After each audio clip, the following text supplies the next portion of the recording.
We're going to be talking timing and Timekeeper. Hi, Lucy. Hi, how are you? Good, thank you. Welcome, everybody. So without a timekeeper, we don't have any results. No, we're very important, but we often get forgotten.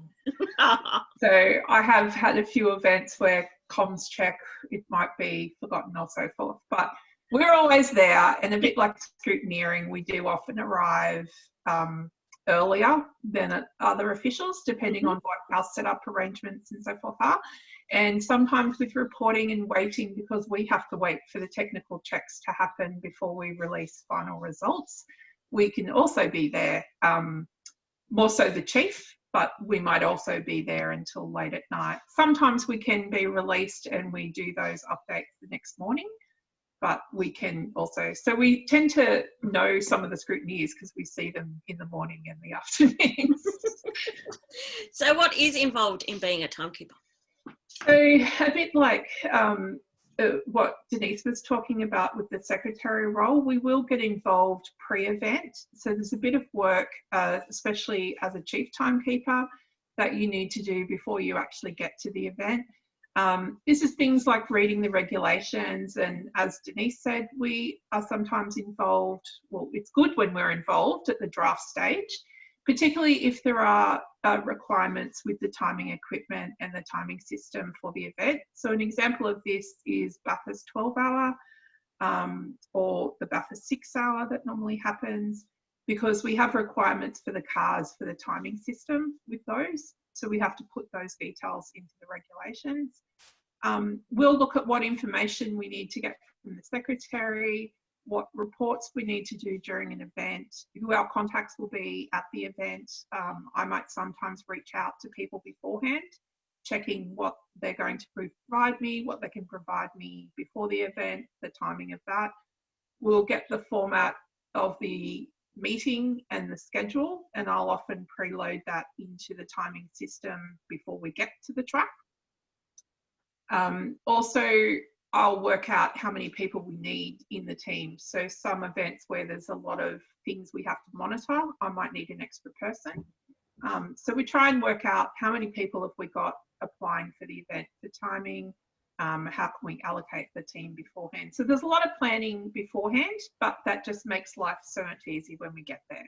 Yeah. Also what equipment we need as well. So as I said, items where we provide some of the timing equipment in the cars, and that might be things that are electronic based now, like driver ID equipment, etc. We'll need to know how many cars are registered. So we'll need to know how many cars are coming. Do we have enough equipment? I might need to source more equipment if, for instance, we only have 40 units and there's going to be 50 cars there. We need to get someone to start making 10 more. So that they're available. Great. So how did you start in your officiating journey and your motorsport journey? So I was a fan of motorsport through my family, kind of grew up, my brother and I, watching supercars and going out and watching rallies close to home. I grew up in country New South Wales, Utah. And but it was actually my uncle who'd been an official at Indy up at the Gold Coast for quite a few years, and he introduced me to the other side of it and said, you know how there's all these people that you see around the track, they're just volunteers and anyone can go do that. And I was like, really? So I looked into it because I thought, well, why am I buying tickets to go as a fan when I can get a ticket and be up closer? So that was the start of my journey, and I started as a flag marshal and travelling around. I was in a position with my work that I could kind of had the money to travel around and go to a lot of events and met a lot of people. But it was really timing I was more interested in, because I think I've always been more interested in the data analysis side. I was one of those people that always looked at the split times and, oh, they've got a purple sector, it's going to be good, how close is it going to be? So timing was always an interest to me, and I have to say I also love being indoors rather than outdoors. I burn at the thought of sunlight. So as much as I loved my years as a flag marshal, I quickly moved into timing, and I haven't left timing. Oh, And I do also, I'm known as being one who reads the regulations. A couple of people on this call I know would know that we use the hashtag often, hashtag read the regs. And sometimes people will come in and go, oh, Lucy, you might know, in the regulations, does it say something about this? Because I would have read it. So I enjoy that part of it. I enjoy kind of, I guess, the planning pre-event as much as being there, and just dealing with a lot of the other teams. We actually are often a check for some of the other teams. So examples of that might be, we cross-reference with the secretary on details about competitors. If someone came up to the timing room and went, oh, we want to change a driver, we'll refer them to the secretary to go, well, you need to make sure the paperwork's done.